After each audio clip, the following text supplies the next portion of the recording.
Magandang umaga po sa ating mga manonood. Ngayong araw, makakasama niyo po kami sa isang makabuluhang inisyatiba kasama ang lokal na pamahalaan ng lungsod ng Palayan dito sa Nueva Ecija. Matutunghayan natin ang personal na pagpunta ng ating Pangulong Ferdinand Marcos Jr. upang masaksihan ang pamimigay ng 10 kilong bigas ng sa 100 benepisyaryo. Kasabay nito ang pagsasagawa ng kadiwa ng Pangulo dito sa lungsod. Ako po si Liza Agudo mula sa Radio Television Malacanang at tayo po ay live mula sa Farmers Plaza dito sa Palayan City.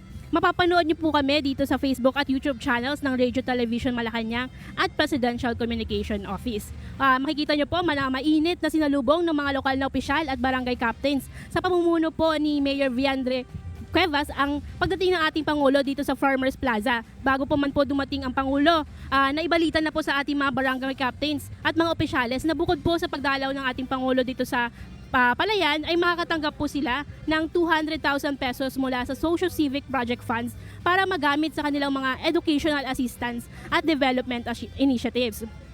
So makita po natin na nakikipag-interact po ang ating Pangulo dito sa mga barangay captains na makakatanggap nga po ng 200,000 pesos na funds mula sa Social Civic Project Fund.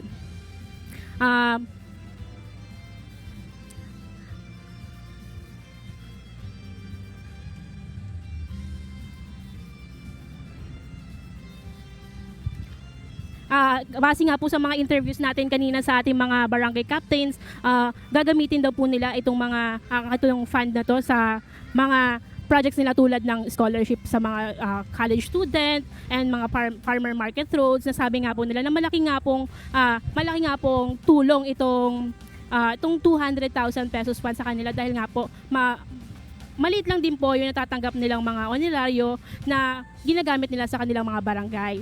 Malaking tulong lalo na sa kanilang mga students nga daw dahil nga daw po nahihirapan itong mga college students nila sa barangay na makakuha ng mga scholarship assistance lalo na itong mga graduating na. So malaking tulong daw po yung 200,000 para sa mga graduating students ng kanilang mga barangay.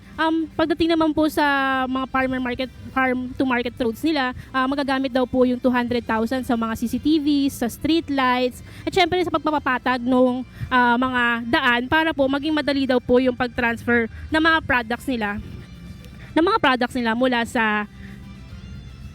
mula sa kanilang mga barangay patungo po sa mga palengke o sa mga pamilihan na pwede nilang paglagyan nitong mga produkto nila. Kaya nga po, para po sa mga barangay captains natin dito sa Palayan, magiging malaking tulong para sa kanila itong 200,000 pesos funds na ibibigay galing sa Social Civic Projects Funds. Kaya maya-maya po matutunghayan po ng ating Pangulo itong pamimigay naman po ng 10 kilong sako ng bigas para sa ating mga sa iba't ibang vendors. Malaking bagay po ito lalo ngayon na ramdam nga po nitong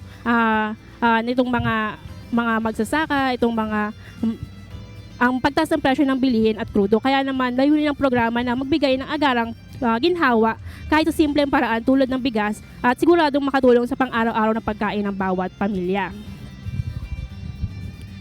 Katuwang po yung lokal na pamahalaan ng Palayan sa pamamagitan po ng ganitong programa, mas inilalapit sa ating mga kababayan ang agarang tulong at serbisyong pangkabuhayan. Ayan po makikita po natin na sisimulan na ang pamimigay ng 10 kilong bigas dito sa 100 benepisyaryo na dito sa Palayan. At para po mas maintindihan pa natin ang mga programang ito at kung paano makikinabang ang mga taga-Palayan, kasama po natin ngayon si Mr. Marvin Ray Abunan mula sa lokal na pamahalaan.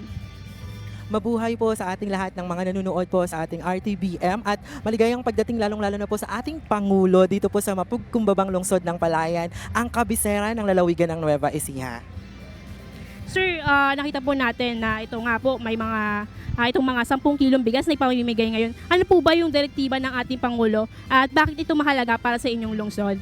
Alam niyo po, ang direktiba po ng ating Pangulo ay tiyakin na may agarang tulong pagkain ang bawat pamilyang nangangailangan sa pamamagitan ng LGSF o yung tinatawag nating Local Government Support Fund.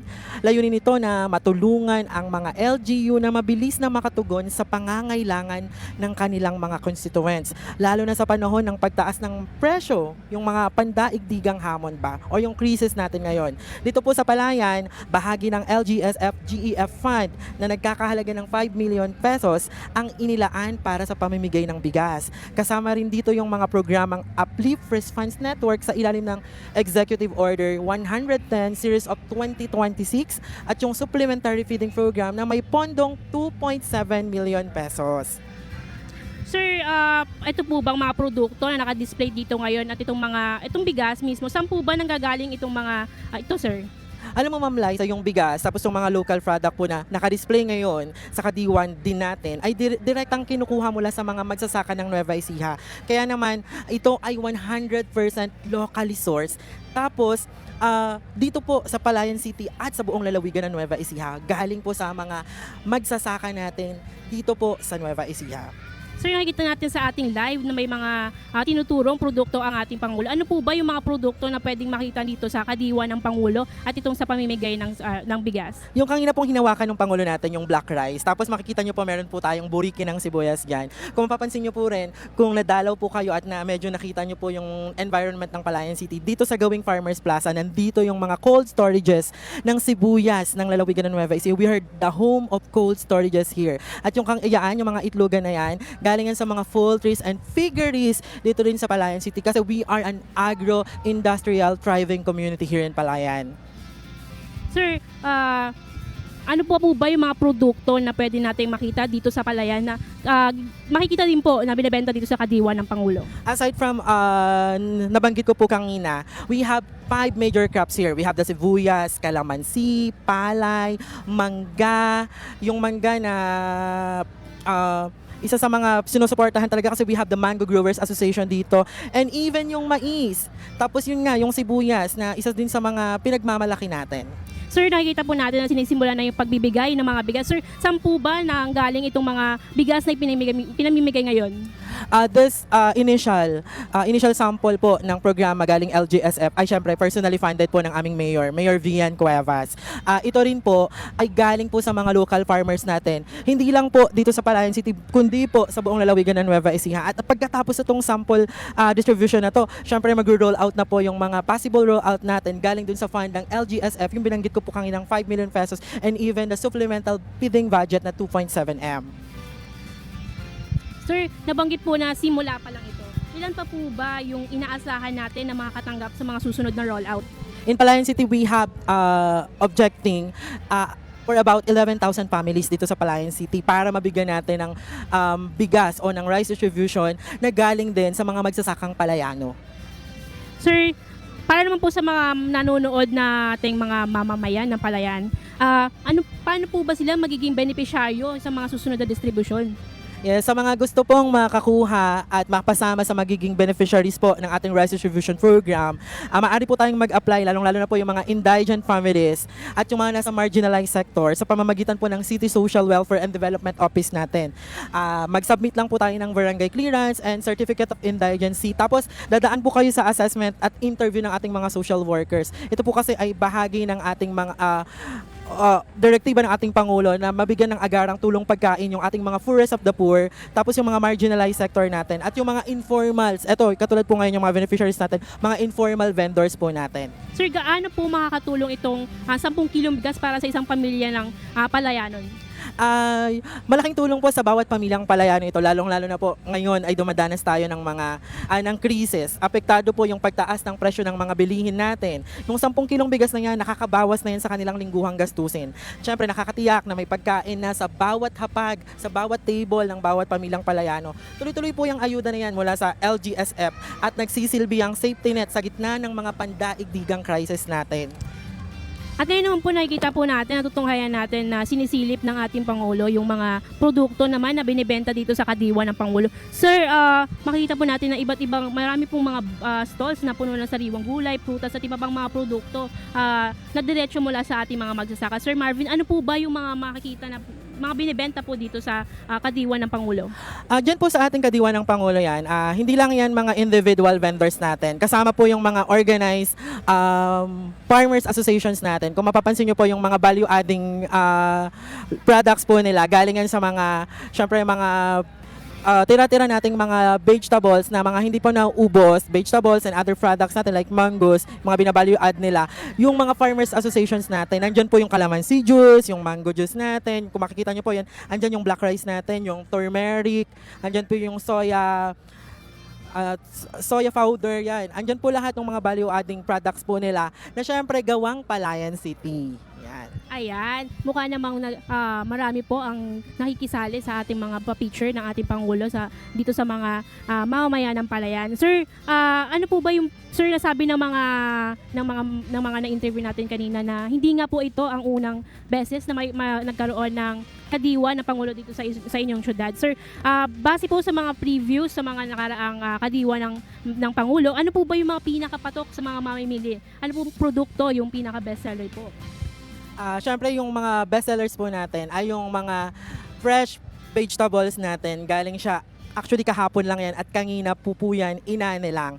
Bigyan ko na lang din po kayo ng konting information kasi layunin po natin palakasin yung kakayahan ng mga magsasaka natin bilang mga negosyante na magbigay ng mga sariwa at abot kayang produkto na at suportahan ang lokal na ani nila. Syempre para din mapalakas yung food security habang binabawasan natin yung poverty rate, lalong-lalong na dito sa Palayan City. Sir, yan nga po, regular po nangyayari ang kadiwa ng Pangulo dito sa inyong lungsod. Gaano po kahalaga itong kadiwa ng Pangulo para sa mga mamamayan ng Palayan? Sobrang mahalaga po. Unang-una, for the farmers and for yung mga members ng kadiwa ng Pangulo natin, nagkakaroon sila ng direct market. Sa pamamagitan po ng paglapit natin, ibinibigay po natin sa kanila yung avenue through the city events at yung mga ganitong programa. Mailalapit po natin sila sa mga possible market natin na mabibili agad yung mga produkto po nila, yung ating mga local products made from Palayan City. Sir, pagdating naman po sa presyo, sir, ano po bang pinagkaiba ng presyo ng mga produkto na makikita dito sa kadiwa ng Pangulo kumpara po doon sa mga sa presyo naman na nabibili po sa palengke? Ma'am Liza, since ito ay direkta nga pong ani ng mga magsasaka natin, syempre mas mababa po yung presyo na to. Kasi pag pupunta po kayo sa normal na pamilihan natin, sa palengke natin, binabagsak po yan ng mga magsasaka dun sa mga negosyante natin sa palengke at mas tinataasan pa yung presyo. Dito, syempre pag dito na kayo bumili, bagong ani, fresh pa yung mga gulay natin, mas mababa yung price. Kasi directly sa farmers mo aanuhin, wala nang dadaanan pang mga negosyante. Yan. So para sa ating mga consumer, mas nagiging beneficent po sa kanila na dito nabibili sa kadiwa ng Pangulo? Oo naman po. At the same time din, nalalaman din nila yung mga iba't ibang programa ng pamahalaan natin. Lalong-lalo na ngayon, nandito po ang ating Pangulo, nalalaman nila na marami palang mga inisyatiba at direktiba ang ating Pangulo. Lalong-lalo din yung mga nasa lokal na pamahalaan, katulad po ng aming mayor, yung Mayor Viandre Nicole Cuevas. Pagdating naman po sa ating mga magsasaka, yan nakikita po natin na may mga iba't ibang klase ng gulay dito ngayon sa kadiwa ng Pangulo. Pagdating po sa kanilang mga magsasaka, paano po natutulungan ng kadiwa ng Pangulo ang kanilang kabuhayan? Papaano sila natutulungan? Siyempre, unang-una sabi ko nga po, meron na silang direct market. So, yung kanilang ROI or kanilang return of investment, doon sa mga inaani nila, andun na agad. Nagkakaroon sila ng avenue para maibenta, mai-market, mai-promote yung kanilang mga different products. Yan, mga katulad yan, yung nakikita po natin ngayon sa screen natin, na yung Pangulo, tinitignan yung isa, o yan, yung pong, ano tawag dyan, Carnival dried mango. Tapos kasama po yun ng calamansi juice at mango juice natin. So, in that way, yung lokal na pamahalaan, through the directive of the President and the City Mayor, ay nailalapit natin sila sa mga target market nila at natutulungan silang maibenta at makahanap ng mga suppliers at buyers ng kanilang mga product. Sir, pagdating naman po dahil nga po regular po itong nangyayari sa inyong lungsod, may plano po ba na mas palawakin pa ito? Baka po mas dumami pa yung stalls o mas maging regular po? As part of the youth here in Palayan City po, nakita ko na talaga naman, lalong-lalo na as per coordination with the City Agriculture of Palayan City and with Mayor Vian, ang plano po nila ay magkaroon ng rolling kadiwa. Lalo-lalo po yung pinuntahan po ng ating Pangulo ngayon, yung Palayan City Township, para po mas lalo nating mapalapit yung ating kadiwa ng Pangulo doon sa mga community na hindi, syempre, lalong-lalo na busy sila, hindi sila nakapunsa sa mga kadiwa engagement, mailapit natin sila through kadiwa rolling. Yung kadiwa rolling na yon, ilalapit natin sa kanila yung mga fresh vegetables galing sa ating mga farmers. Syempre, at the same time, yun pa rin, natutulungan natin yung farmer, and then nalalapit natin sa mga kababayan natin yung mga produktong lokal ng Palayan. Sir, ito na lang pong ito pong tinitingnan ng ating Pangulo. Ano pong produkto ito at paano po ang pag-supply ng products o ng raw materials nito para maging mabenta dito sa kadiwa ng Pangulo? Yung iba po kasing mga raw materials nila, galing din yun sa mga ani nila eh. Sabi ko nga po, binavalue add lang nila. Katulad yan yung mga chips, tapos yan may mga kakanin eh. Mga kakanin na ginagawa ng mga locals dito, yung bawat palayano dito sa lungsod namin. Mga gawang palayano lang yan. So dito lang din makikita po yan. Yung iba siguro, yung ibang mga ingredients and other raw materials na ginagamit nila para mabuo yung produkto ay galing dun sa ibang mga supplier nila. Pero yan, galing palayan po yan at gawang palayan talaga. Sir, pagdating naman po sa ating mga numbers, gaano na po karami itong natulungan nitong kadiwa ng Pangulo dahil nga po regular na ginagawa nyo ito sa inyong lungsod? Marami na po, even yung ating mga young entrepreneur natin kasama din dito eh. Hindi naubusan lang daw sila ng supply kasi nga po lagian at regular po yung kadiwa natin. So lagi halos nakakaubos po sila. May mga dried flowers tayo dito, may yung mga crochet nila nauubos. Katulad hindi lang yung mga yan, yung mga entrepreneurs natin at mga local farmers natin. Andoon yung mga young entrepreneurs din natin na natutulungan at sobrang dami po dito po sa lungsod ng Palayan. So masasabi natin, sir, na compared sa mga palengke, compared sa mga normal nilang binebentahan, mas nadadagdagan po ang kita nila kapag dito sila sa kadiwa ng Pangulo nagbebenta. Actually, kasi dito, pag sa kadiwa ng Pangulo, is dito sa local government po natin sa Palayan City, sa lahat ng event natin at sa lahat ng programa natin na merong mga food traffic or engagement ng mga tao, ay ibinibigay sila dito. So lahat yon possible market nila. So syempre, mas malaki din yung kita nila dito kasi mas maraming mga pwedeng bumili ng mga local products na gawa nila. Sir, ano po ba yung expected na increase when it comes sa kanilang mga kita? Ano yung mga expected na increase po pag nandito sila sa kadiwa ng Pangulo nagbebenta? Dito po mas organized kasi po sa kadiwa ng Pangulo, mas organized po yung mga bilihan natin. So nakakategory yung mga possible products na pwede nating i-feature. Tapos syempre din, itong mga bumibili, makikita din nila yung mga iba't ibang produkto natin. So sobrang laki po ng mga ina-expect na magiging return ng mga tinda ng ating mga local vendors or yung mga local farmers natin na miyembro ng ating kadiwa. Sir, pagdating naman po sa ating mga mamimili, gaano po karami yung benepisyo na binibigay na kung dito sila sa kadiwa ng Pangulo na bumibili? Unang-una po syempre mas mababa ang presyo. Lalo na ngayon, no, napakataas na po ng mga bilihin natin. Mas mababa po yung presyo kasi nga direct po natin kinukuha doon sa mga farmers natin at mga vendors natin. Wala nang dinadaanan yung mga produkto natin. So, ibig sabihin, mas mababa yung presyo. Pangalawa, nakaka-access sila din. Bilang isa sa mga bumibili sa kadiwa, nakaka-access sila doon sa mga different programs and projects ng ating gobyerno. Yun nga po, katulad ngayon, nandito po ang ating Pangulo at nakita nila yung mga rice distribution na yan. So, at least nakikita nila na, may ginagawa pala ang gobyerno para po matugunan yung mga magkaroon ng agarang tulong sa pagkain ang bawat pamilya.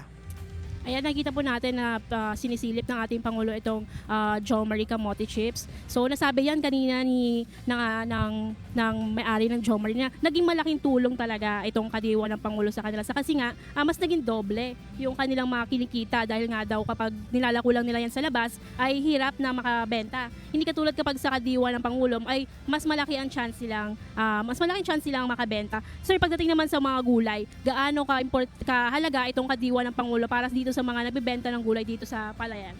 Ay, kasi yan, malaking tulong yan, lalong-lalo na dun sa mga small farmers natin eh. Yung mga ani nila ng pang-araw-araw, kasi lalo na sa bakuran lang nila din kinukuha yung ani nila na yan. So, agad-agad meron silang mga nagiging market, meron silang nagiging buyer dun sa mga inaani nila dun sa mga bakuran nila. Yan, karamihan dyan halos, aside dun sa mga farmers association natin, yan ay mga farmers natin na merong tanim lang sa bakuran. So yan, naibebenta nila agad pag merong kadiwa ng Pangulo. So sobrang laking tulong po para sa kanila yon. At syempre para sa ating mga consumer, fresh na fresh pa ang kanilang mga mabibiling gulay dahil nga, yung sabi nga ni Sir Marvin na kahapon lang pinitas itong mga gulay na ito. Sir, ito naman pong binebenta dito, itong sinisilip ni Pangulo. Ano naman po itong produkto na ito? Ayan, suso yan po. Yan suso tsaka susong palipit. Kasi kung makita nyo po, yung nagtitinda na yan, malapit yan sa mga ilog natin. So yung mga yan galing po sa ilog natin at kagabi lang yan kinuha po. O po yung, lagi silang nagtitinda dyan. So isa yun din sa mga inorganize ng lokal na pamahalaan natin na mapasama sa kadiwa ng Pangulo. Kasi para magkaroon sila ng agad-agad na sure buyer or sure market through this kadiwa ng Pangulo. Ayan. Sir, last na lang siguro, sir. Ano po bang sa mga susunod po saan po ang mga susunod na kadiwa ng Pangulo dito sa Palayan para po malaman natin mga mamamayan kung saan po sila pwedeng bumili na magkakaroon po ng kadiwa ng Pangulo? Most probably po, meron po tayo every week na People's Day kung saan binababa po ng lokal na pamahalaan ng lungsod ng Palayan ang bawat programa at project po at serbisyo po ng local government unit of Palayan City sa bawat barangay natin. Bigyan ko na rin po kayo pala ng isa pang information. Sa People's Day po namin, bumibili po ang ating LGU ng mga gulay sa ating mga local farmers at ipinamimigay doon sa People's Day natin yung mga nag-a-avail ng mga benefits, ng mga services at ng mga programs ng government natin bawat barangay. Every week po yan. So every week kasama po natin ang kadiwa ng Pangulo. Sir, bukod dito sa pamimigay ng bigas at kadiwa ng Pangulo, ano po ba yung mga proyekto ng inyong lungsod na nagbibigay ng agarang tulong at serbisyo dito sa ating mga agricultural sectors? Kung mapapansin nyo, syempre po, di ba, aware naman po tayo na meron po tayong crisis ngayon, global crisis ngayon. Dito po sa Palayan City po, last month lang, nung nagkaroon ng global crisis, nagkaroon agad ng fuel subsidy yung ating mga agri-workers. Syempre, pinondohan agad yan ng local government natin na sila, lalong-lalo na sila, yung mga nasa farm, mga farmers natin, ay nabigyan ng fuel subsidy. Yan, dahil nga po sa nangyari nga pong sigalo doon sa Middle East ay nagkaroon nga ng fuel crisis at ito nga ay may tulong na nakuha ang ating mga agri-workers. So sir, para na naman po sa kaalaman ng ating mga mamamayan ng Palayan, paano po sila makakabili o makakapagbenta dito sa kadiwa ng Pangulo? Dito po maganda po sa Palayan City ang ating mga vendors and even ang ating kadiwa ay sobrang organized. Sa kadiwa po, ang nag-handle po niyan ay ang ating local agriculture natin. Siyempre dun sa mga local vendors din naman natin ay meron tayong sa Ledi po. Ayan, ito pong pamimigay ng bigas at ang kadiwa ng Pangulo ay hindi lamang po ito simpleng pagtulong, hindi lang po ito simpleng mamimigay ng bigas. Ito po ay bahagi ng mas malaking layunin ng pamahalaan na mapagaan ang buhay ng bawat Pilipino at matiyak na sapat at abot kayang pagkain sa hapagkainan. Ito hindi lamang simpleng mamimigay ng tulong, kundi isang konkretong hakbang upang matiyak ang seguridad sa pagkain, lalo na sa gitna ng epekto ng sigalot sa kanlurang Asya. Sa pamamagitan ng kadiwa ng Pangulo, panalo ang lahat. Ang magsasaka dahil mas kumikita sila at ang mamimili dahil mas mura at mas sariwa ang kanilang nabibili. Maraming salamat po sa inyong pagsama sa amin ngayong araw. Sa gitna ng hamon ng ekonomiya, ang ganitong mga programa ay patuloy na tuloy-tuloy ang paghahatid ng tulong at malasakit sa ating mga kababayan. Mula po dito sa Palayan City.